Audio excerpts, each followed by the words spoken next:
الرحمن الرحیم الہاکم التکاثر صلوات پڑھیں محمد سلسلہ درس قرآن اور قرآن کے آئینے میں ہمارا کردار۔ قرآن کریم کی یہ چھوٹی صورتوں میں مکی صورتوں میں اس صورت کو شمار کیا ہے۔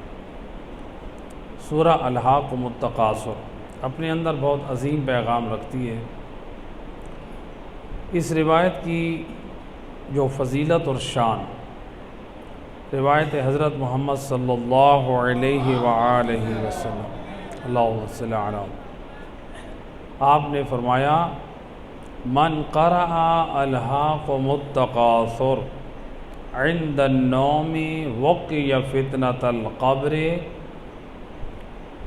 جو شخص سورہ الہاکم التکاثر کو نیند کے وقت اس کی تلاوت کرتا ہے، پروردگار اس کو عذاب قبر سے محفوظ رکھتا ہے، عذاب قبر سے اس کو بچاتا ہے۔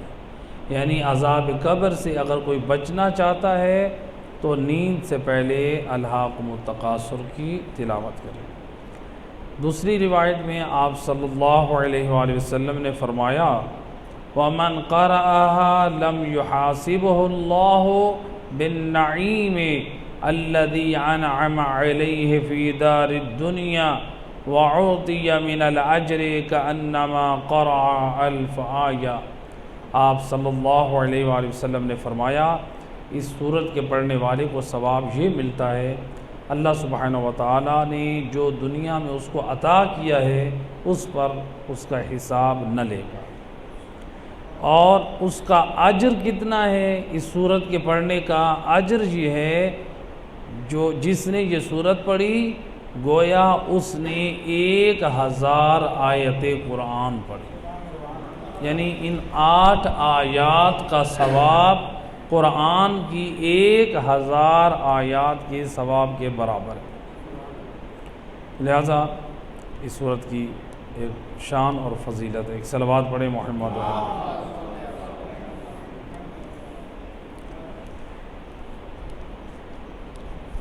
یہ سورت جو ہے اس کا شان نزول کیا ہے؟ علماء نے جو بیان کیا ہے کہ قریش کے لوگ، عرب کے جو قریش تھے، یہ لوگ امور دنیا میں ایک دوسرے پہ فخر و مباحث کرتے تھے، جیسے دنیا میں عام طور پہ لوگ فخر و مباحث کرتے ہیں، فخر و مباحث کرتے تھے، حتیٰ کہ یعنی یہ لوگ قریش کے لوگ قبرستانوں میں جا کے اپنے قبیلے کے افراد کو بھی گنتی میں شمار کرتے تھے کہ دیکھو ہمارے قبیلے کے اتنے افراد ہیں، اتنے زندہ ہیں اور یہ اتنے مردہ ہیں، ہمارا قبیلہ آپ سے بڑا ہے۔ تو یعنی یہ جہالت ہے، یعنی قبرستان مقام ہے عبرت کا، اور یہ لوگ پہنچ رہے ہیں کس کے لیے؟ فخر و مباحث کے لیے۔ تو یعنی فخر و مباحث اس قدر ان کا یعنی بڑھ چکا، یعنی حتیٰ کہ مردوں کو بھی وہ گنتی میں لے کے آ رہے ہیں فخر و مباحث۔ تو چاہیے تو یہ تھا کہ یہ لوگ قرآن مجید یعنی یہ قبروں پہ جا کے عبرت حاصل کرتے، لیکن یہ فخر و مباحث کرتے۔ لیکن افسوس کے ساتھ ایک اور بات بھی ان بات سے بات نکلتی ہے، اب اس دور میں بھی یعنی بعض قبرستانوں کو میں خود شخصاً جانتا ہوں جو اطلاع ہمیں ملی ہے کہ لوگ 15 شعبان کی رات کو قبرستان میں جا کے آتش بازی کرتے ہیں، قبرستان میں جا کے وہاں پہ ڈھول آتا ہے، جشن امام زمانہ کے نام پہ بھنگڑے ڈالے جاتے ہیں، وہاں پر دھمال ڈالے جاتے ہیں۔ قبرستان مقام عبرت ہے، قبرستان وہ جگہ ہے جہاں سے عبرت حاصل کریں، وہاں پر جائیں اپنی اصلاح کر کے آئیں۔ اس لیے جب قبرستان میں جائیں تو انسان تمام قبرستان میں چکر لگائے، دیکھے اس میں امیر پڑے ہیں، غریب پڑے ہیں، بچے پڑے ہیں، جوان پڑے ہیں، عورتیں پڑی ہیں، مرد پڑے ہیں، اس میں ہر طبقے کا شخص پڑا ہے، عالم بھی پڑا ہے، جاہل بھی پڑا ہے، عابد بھی پڑا ہے، خطا کار بھی، سب نے قبرستان میں، پیسے والے نے بھی یہیں آنا ہے، غریب نے بھی یہیں آنا ہے۔ وہ مقام عبرت ہے، انسان دیکھے کہ 100 سال پہلے مر گیا تھا وہ، مثلا جو تختی ہے 100 سال پہلے مرا ہے، آپ دیکھ لیجئے آپ کے علاقے میں، آپ جو اس ممتاز آباد علاقے کے مومنین ہیں، ہر شخص جو بزرگ ہیں وہ اپنے سے 50 سال پہلے والے لوگوں کو یاد بھی نہیں، نئی نسل سے پوچھیں ان کو تو پتہ ہی نہیں۔ اس لیے علماء اخلاق فرماتے ہیں آپ اس پہ غور کریں، 50 سال پہلے جو اس دنیا سے گئے ہیں ان کا ذکر ختم ہو گیا ہے، ایک دن ہمارا بھی ذکر اسی طرح ختم ہو۔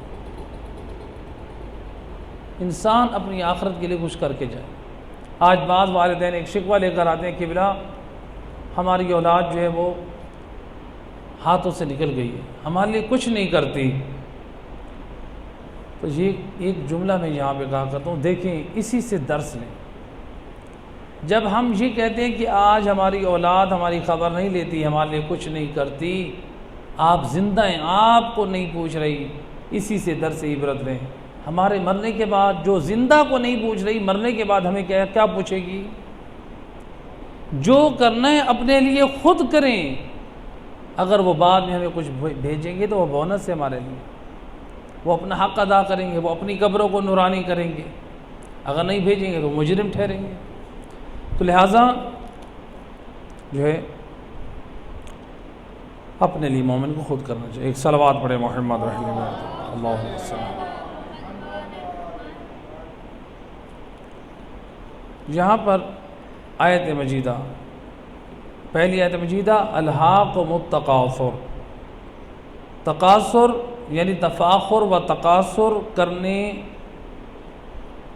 تفاخر و تکاثر نے تمہیں اللہ سے غافل کر دیا۔ الہاکم التکاثر، تفاخر اور تکاثر نے یعنی کثرت مال اور فخر و مباد نے تمہیں اللہ سے غافل کر دیا۔ حتیٰ زرتم المقابر، یہاں تک کہ تم نے مردوں کی قبریں ان کی زیارت کی، یہاں تک کہ تم نے مردوں کی قبروں کی زیارت کی، یعنی ان کو بھی گنتی میں شامل کر لیا۔ کلا سوف تعلمون، تم جلد ہی جان لو گے۔ کیا جان لو گے؟ یعنی اصل حقیقت کو جان لو، اس بات کی طرف اشارہ۔ ثم کلا سوف تعلمون، پھر تمہیں جلد ہی معلوم ہو جائے گا۔ کلا لو تعلمون علم الیقین، ہرگز نہیں، اگر تم آخرت کا علم یقین رکھتے ہوتے تو فخر و مباد نہ کرتے۔ لترون الجحیم، تم یقیناً جہنم دیکھو گے۔ ثم لترونها عین الیقین، پھر تم جہنم کو عین الیقین سے دیکھو گے۔ ثم لتسألن یومئذ عن النعیم، پھر اس دن تم سے دی گئی نعمتوں کے بارے میں ضرور بے ضرور سوال کیا جائے گا۔ یہ اس صورت کا ترجمہ تھا۔ اب دیکھیں اس آیت مجیدہ، پہلی آیت مجیدہ میں اللہ ہمیں کیا پیغام اور میسج ہے۔ فرمایا الہاکم التکاثر،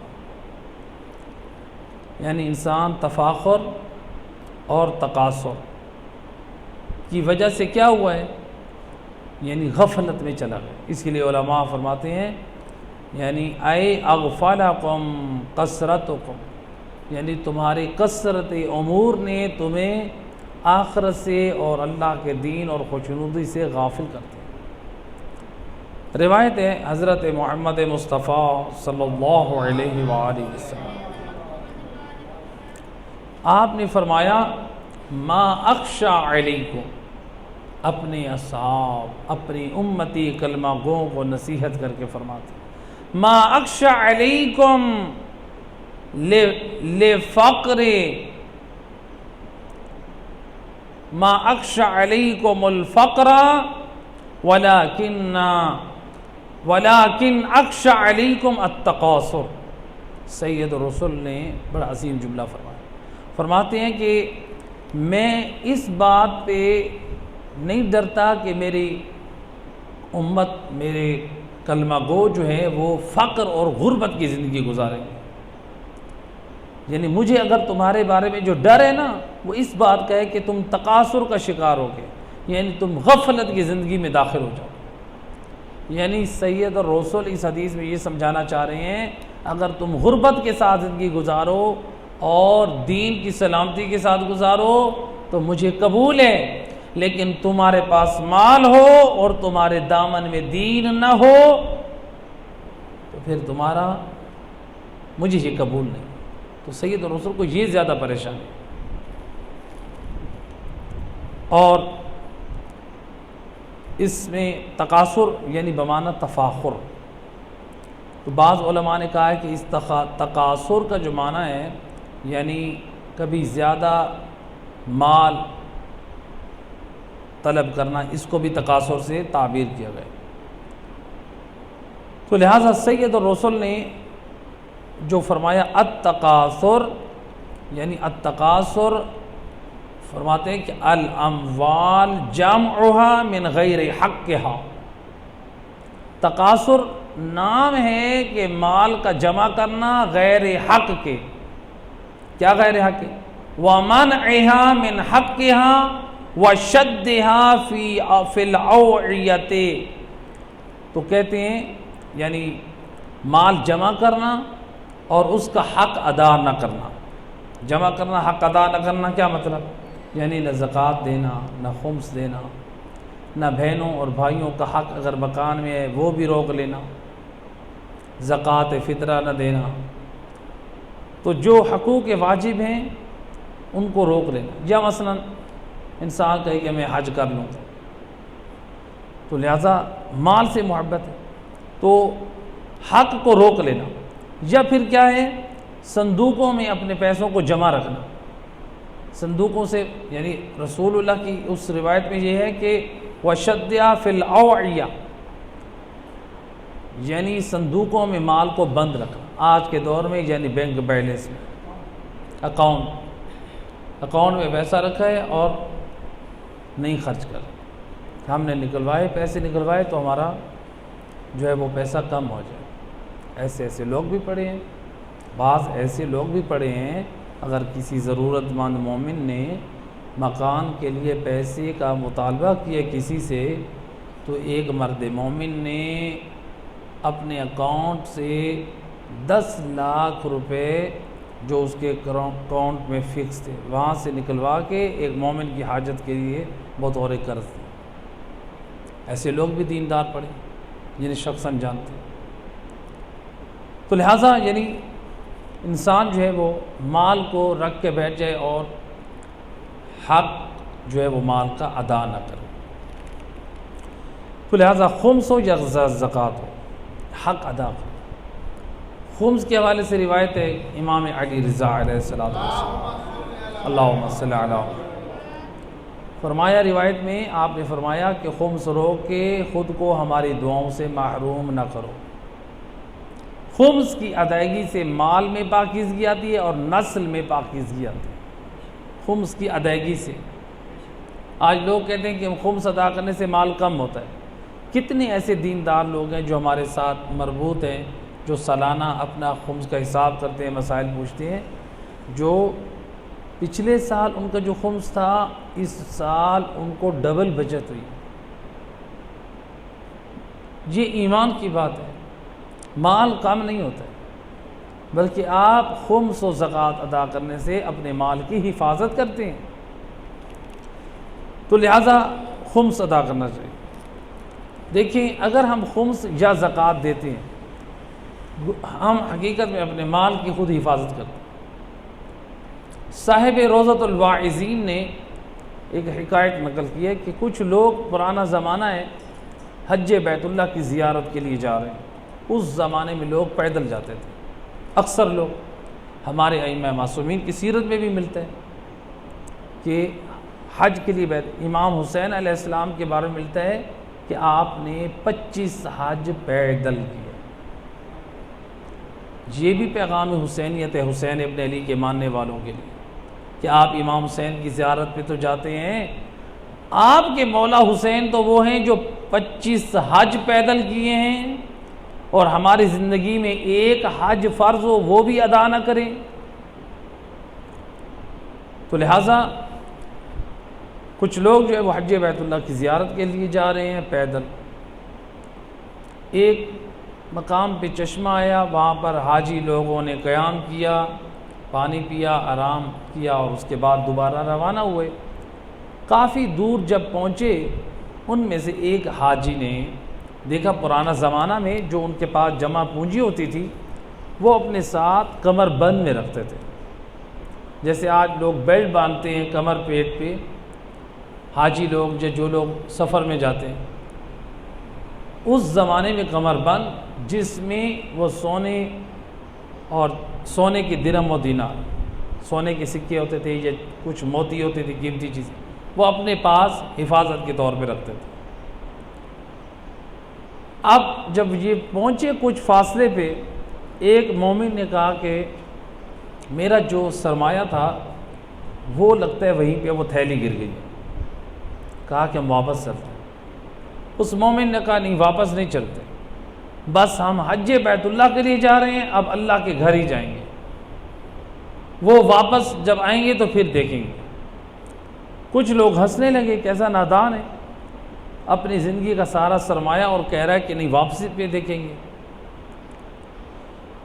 یہ حج بیت اللہ کی طرف گئے، وہاں حج کے اعمال مکمل کیے، کئی ماہ گزارنے کے بعد جب وہاں سے آئے واپس، جب اس راستے کی طرف بڑھ رہے ہیں تو لوگوں نے کہا کہ راستہ آگے والا بند ہے، اس راستے کا متبادل راستہ یہ والا ہے، اب سارے اس طرف سے جا رہے ہیں، آپ بھی ادھر سے جائیں۔ کہا اس کا ریزن کیا ہے؟ کہا کہ وہ جو چشمہ ہے اس چشمے کے پاس کافی عرصے سے ایک بہت بڑا اژدہا ہے، اور وہ کافی عرصے سے بیٹھا ہے، وہاں سے ہٹنے کا نام بھی نہیں لے رہا، تو لہٰذا اس وجہ سے کوئی اس راستے سے نہیں جا رہا۔ اس مرد مومن نے کہا کہ میں حتماً جاؤں گا، یہ اس راستے پہ چل پڑا۔ یہ چلا تو اس کے جو دوست تھے وہ بھی پیچھے چل پڑے، جب یہ چند افراد تھے تو اور لوگوں کی بھی ہمت بڑھی، وہ بھی ان کے پیچھے چل پڑے۔ جیسے جیسے وہ مرد مومن قریب ہو رہا ہے چشمے کے، وہ اژدہا وجود میں چھوٹا ہوتا جا رہا ہے۔ جیسے ہی وہ قریب ہوا، ایک تھوڑی سی مقدار رہتی ہے، وہ اژدہا اس اشرفیوں کی تھیلیوں میں وہ چینج ہو گئے۔ جب وہ تھیلی اٹھائی دکھایا تو وہ اشرفیاں وہ سونے کی وہ دکھائے۔ کہا کہ یہ کیا ماجرا ہے؟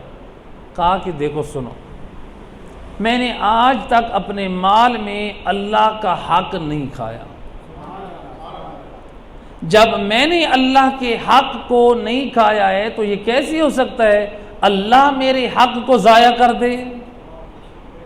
میں نے اس کے حق کو احسن انداز سے ادا کیا ہے، اللہ نے میرے مال کی حفاظت کی۔ یہ خمس آپ پابندی کرتے ہیں یا زکوٰۃ دیتے ہیں تو یہ آپ اس احسان نہیں کرتے، کوئی بھی، میں ہوں آپ ہوں، کوئی احسان نہیں کرتے، بلکہ یہ ہمارے مال کی، ہماری جان کی حفاظت کا وسیلہ بنتے ہیں۔ لہٰذا آیت اللہ سیستانی آج پوری دنیا جو خمس نکالتی ہے، آیت اللہ سیستانی کی رہ کے مکان پہ موجود ہیں۔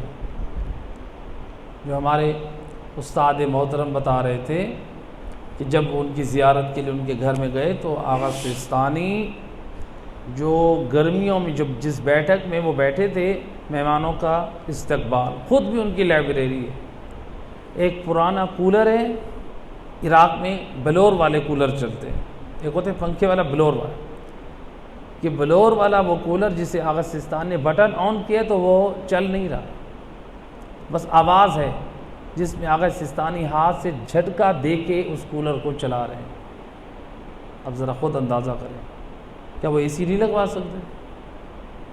مال امام جو ان کے پاس ہے وہ امانت ہے، وہ اپنا مال نہیں سمجھتے، یہ امانت ہے۔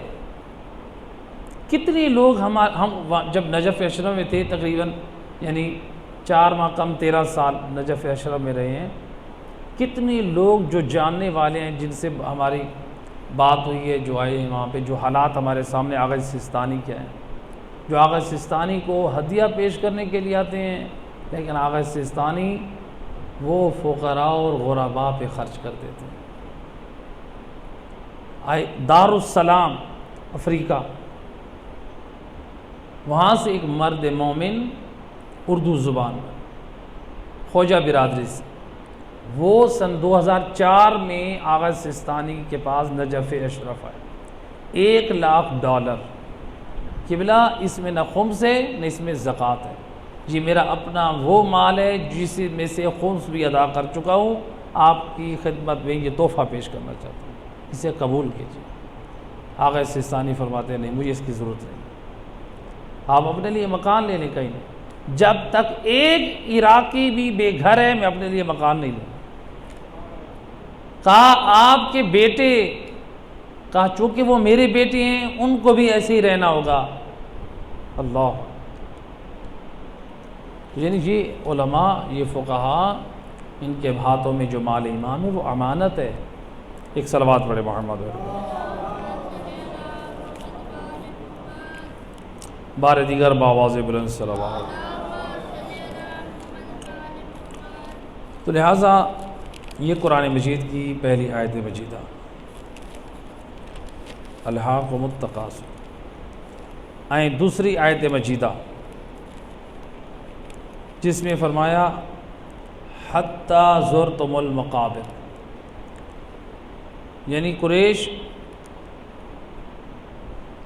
ایک مل کے صلوات پڑھے محمد و اہل بیت،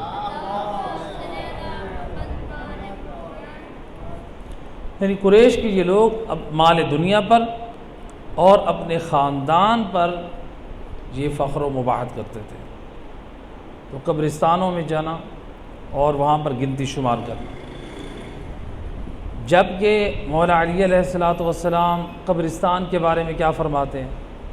امام علی علیہ السلام سے روایت ہے، آپ نے فرمایا زوروہا فإن، یہ روایت بلکہ سید الرسل سے، مولا علی علیہ السلام سے ایک اور روایت آ رہی ہے، سید الرسل سے روایت ہے، آپ نے فرمایا زوروہا فإن فیہا عبرۃ، قبرستان میں جا کے قبروں کی زیارت کرو، اس میں عبرت ہے، قبروں کی زیارت میں عبرت ہے۔ اور مولا علی علیہ السلام فرماتے ہیں، روایت ہے آپ سے، آپ نے فرمایا زوروا موتاکم فإنہم یفرحون بزیارتکم، مولا علی فرماتے ہیں اپنے مرحومین کی قبروں کی زیارت کیا کرو، تمہاری زیارت سے وہ خوش ہوتے ہیں، وہ خوش ہوتے ہیں، یعنی جب ہم مرحومین کی قبروں پہ جاتے ہیں وہ خوش ہوتے ہیں کہ ہماری قبر پہ کون آیا ہے ہماری زیارت کے لیے۔ وَلْيَطْلُبْ أَحَدُكُمْ حَاجَتَهُ عِنْدَ قَبْرِ أَبِيهِ وَعِنْدَ قَبْرِ أُمِّهِ بِمَا يَدْعُو لَهُمَا، اور کہا کہ یعنی اپنے والدین کی قبروں کے پاس کھڑے ہو کر بھی دعا کرنی چاہیے۔ لہٰذا اس لیے علماء نے ذکر کیا ہے کہ انسان کی دعا والدین کی قبر کے پاس کھڑے ہو کر مانگی والی دعا بھی قبول ہوتی ہے، تو لہٰذا ان کی قبروں کے پاس کھڑے ہو کر ان کے حق میں بھی دعا کرنی چاہیے، اور اپنے لیے بھی انسان دعا طلب کرے اللہ سبحانہ و تعالیٰ سے۔ تو ہمارے پاس ایک روایت ہے کہ حضرت علی علیہ السلام نے الہاکم التکاثر کی جو تلاوت کی، تو نہج البلاغہ اس آیت مجیدہ کی تلاوت کرنے کے بعد نہج البلاغہ میں ایک خطبہ موجود ہے، نہج البلاغہ خطبہ نمبر 218 ایک خطبہ موجود ہے جس میں امام علیہ السلام نے افسوس کیا ہے اور غفلت سے بیدار کیا ہے، عبرت کی طرف دعوت دی ہے، یعنی بہت عظیم خطبہ ہے امام علیہ السلام کا۔ تو کوشش کریں نہج البلاغہ جن کے گھروں میں ہے 218 خطبہ نمبر 218 جا کر اس کا مطالعہ کریں۔ اس خطبے کی جو تشریح کی ہے، ایک تفسیر لکھی ہے، یعنی نہج البلاغہ کی جو شرح لکھی ہے علماء اہل سنت میں سے ابن حدید معتزلی، انہوں نے اس کی جب تشریح کی ہے تو انہوں نے قسم کھائی ہے، کہتے ہیں میں 50 سال سے لے کر آج تک اپنی زندگی میں 1800 مرتبہ میں نے مولا علی علیہ السلام کی اس خطبے کو پڑھا ہے۔ کتنی مرتبہ؟ 1800 مرتبہ، 18 مرتبہ نہیں، 1800 مرتبہ۔ اللہ اکبر، یعنی ایک عدد ہے۔ کون ہے؟ اہل سنت علماء میں سے، یعنی اس قدر اس کے وجود پر، ان کے وجود پہ اثر کیا ہے۔ وہ کہتے ہیں میں نے 1800 مرتبہ اس کی جو تلاوت کی ہے، ہر مرتبہ علی مولا کے کلام نے میرے دل میں خوف پیدا کیا، اور فرماتے ہیں اس میں مجھے ہر مرتبہ نئی نصیحت کا پہلو ملا ہے۔ فرماتے ہیں کہ اس خطبے نے میرے روح کے اندر ایک عظیم اثر چھوڑا ہے، جس کے پڑھنے کے بعد میرے اعضاء و جوارے لرزنے لگ جاتے ہیں۔ یہ اہل سنت عالم دین اقرار کر رہا ہے، اور کہتے ہیں کہ جب بھی میں نے اس میں غور کیا ہے، خاندان عزیزوں کی موت کو یاد کیا، اور یہ بات مجسم ہو جاتی، تو لہٰذا یعنی مولا علی علیہ السلام کا خطبہ میرے سامنے وہ مجسم ہو جاتا۔ جب میرے خاندانوں میں، رشتہ داروں میں موت آتی تو میرے سامنے وہ ایک تصویر بن جاتی، یعنی اس خطبے نے میرے اندر اتنا اثر کیا، اتنی میں نے نصیحت کی۔ تو وہ فرماتے ہیں کہ امام علی علیہ السلام کے اس خطبے جتنے واعظ اور خطباء کو سنا، علامہ ابن حدید معتزلی کہتے ہیں میں نے جتنے واعظین خطباء کو سنا، اتنا کسی کے کلام میں اثر نہیں تھا جتنا امام علی کے اس ایک خطبے میں میری ذات کے لیے اثر ہوا ہے۔ میں نے اس قدر اس سے واعظ و نصیحت حاصل کی ہے۔ کہتے ہیں جو سرچشمہ ایمان ہے، اور فرماتے ہیں کہ یہ مولا علی علیہ السلام کا خلوص نیت اور یقین تھا کہ جس کی وجہ سے آپ کی زبان مبارک سے نکلا ہوا اتنا عظیم کلام۔ تو پھر اس کے بعد فرماتے ہیں کہ نہج البلاغہ کے بارے میں علماء اہل سنت کی جانب فرماتے ہیں کہ یہ جو نہج البلاغہ ہے، فوق و کلام المخلوق دون کلام الخالق، مولا علی کا یہ کلام وہ ہے جو اللہ کے کلام کے بعد ہے اور مخلوق کی کلام کے اوپر ہے۔ یعنی نہج البلاغہ ایسا کلام ہے، مخلوقات میں سے کسی کا کلام علی کے کلام کی برابری نہیں کر سکتی، اور اللہ کے کلام کے بعد کسی کلام کا رتبہ ہے تو وہ یہ مولا علی کا کلام۔ علماء اہل سنت تو لہٰذا یعنی اس قرآن یہ نہج البلاغہ کی طرف توجہ کریں، واقعی ہمارے کس قدر ہدایت کے یہ پیغام ہے۔ ایک صلوات پڑھے محمد علیہ۔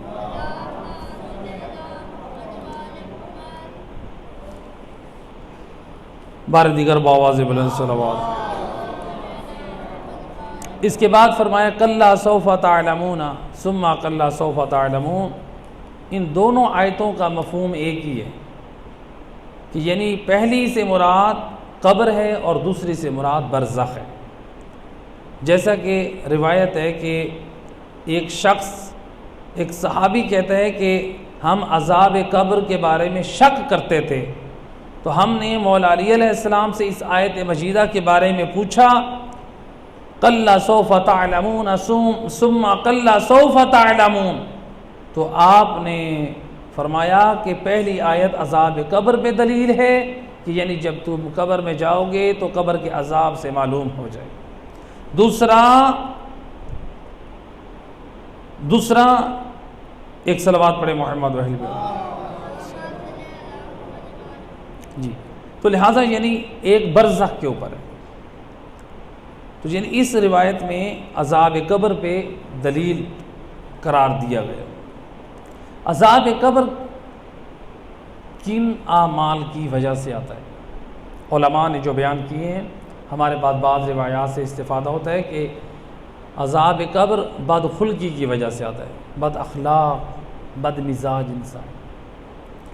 نمبر 2، جو نجاست کا خیال نہیں کرتا، نجاست کا خیال نہیں کرتا، اور اسی طرح سے بے نمازی، نماز کو معمولی سمجھنے والا، نماز نہ پڑھنے والا، اور مال حرام کھانے والا، سود کھانے والا، چغل خور اور غیبت کرنے والا، یعنی یہ ایسے گناہ ہیں کہ جس کی وجہ سے فشار قبر ہوتا ہے، قبر کا عذاب جلدی آتا ہے۔ اس کے بعد آیت مجیدہ میں فرمایا کلا لو تعلمون علم الیقین، گویا یہاں پر اللہ سبحانہ و تعالیٰ خبردار کر رہا ہے کہ اگر تم آخرت پر ایمان اور علم یقین کے ساتھ، اگر تم قیامت پر ایمان علم یقین کے ساتھ رکھتے تو ان فضول چیزوں پر فخر و مباحت نہ کرتے۔ کس پر؟ یعنی جو مال اور قبیلے کی گنتی پر۔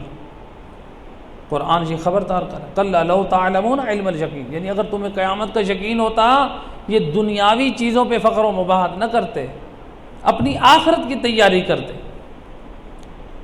تو لہذا امام محمد باقر علیہ السلام، اللہم صلی علی محمد، امام فرماتے ہیں ایمان، روایت امام سے فرمایا ایمان اسلام سے بلند ہے، ایمان اسلام سے بلند ہے، اور تقوی ایمان سے بلند ہے۔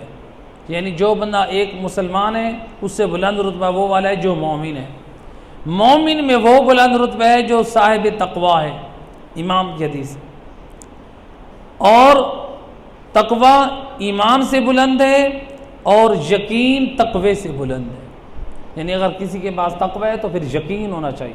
یقین کیا مطلب؟ یعنی قیامت کا یقین ہے کہ قیامت ہے۔ قیامت کا یقین کس کو ہے صحیح معنوں میں؟ ایک مرتبہ آپ ایمان رکھ رہے ہیں، یقین کس کو کہتے ہیں؟ یقین کہتے ہیں کہ آپ کو جب پتہ چل گیا قیامت ہے، اب آپ کو یعنی قیامت کا عذاب یاد ہے، آپ کے سامنے ہے، آپ نے ہر گناہ سے رک جانا۔ یہ ہے قیامت پر یقین۔ تو انسان صرف ایمان رکھ لے کہ نہیں قیامت والے دن عذاب ہوگا، ثواب ہوگا، یہ تو سب کو پتہ ہے، لیکن خوف نہیں ہے، گناہوں سے رکنا نہیں ہے، آخرت کی تیاری نہیں ہے، غفلت کی زندگی گزار ہے۔ ایک صلوات پڑھے محمد۔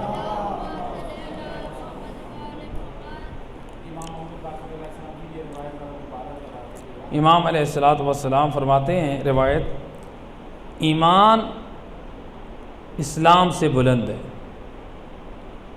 تقوی ایمان سے بلند ہے، یقین تقوی سے بلند ہے، اور آپ نے فرمایا لوگوں میں یقین سے کم تر کوئی چیز تقسیم نہیں ہوئی، لوگوں میں یقین سے کم تر کوئی چیز تقسیم نہیں ہوئی۔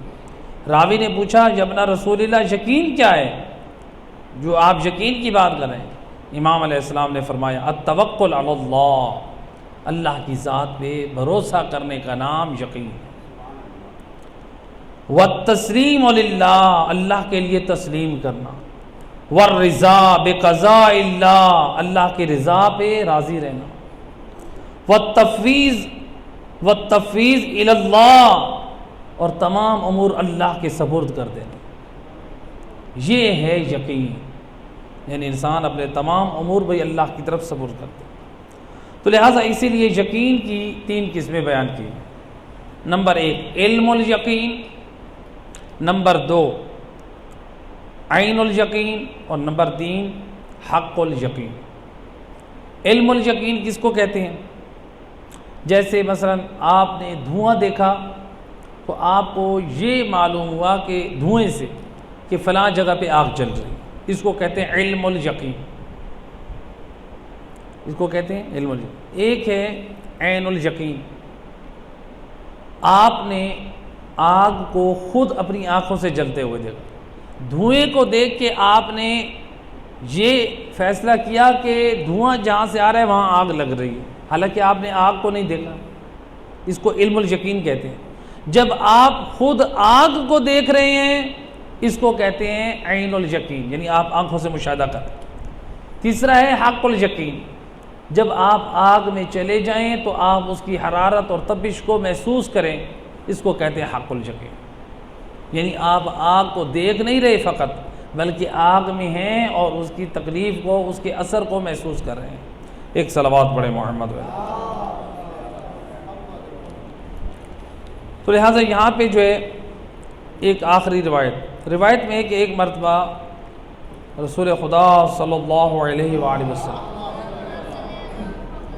کہ اصحاب نے عرض کی، یا رسول اللہ، ہم نے سنا ہے حضرت عیسیٰ علیہ السلام کے جو بعض اصحاب حواری تھے، یعنی اصحاب، وہ پانی پہ چلتے تھے، یعنی حضرت عیسیٰ کے حواری جو ہیں وہ پانی پہ چلتے تھے۔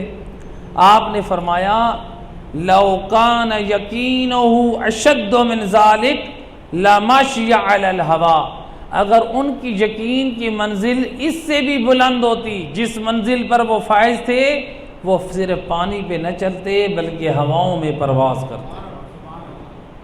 یعنی جو معرفت کا ایک درجہ تھا، اس معرفت کے ایک بلند درجے پہ فائز نہ تھے۔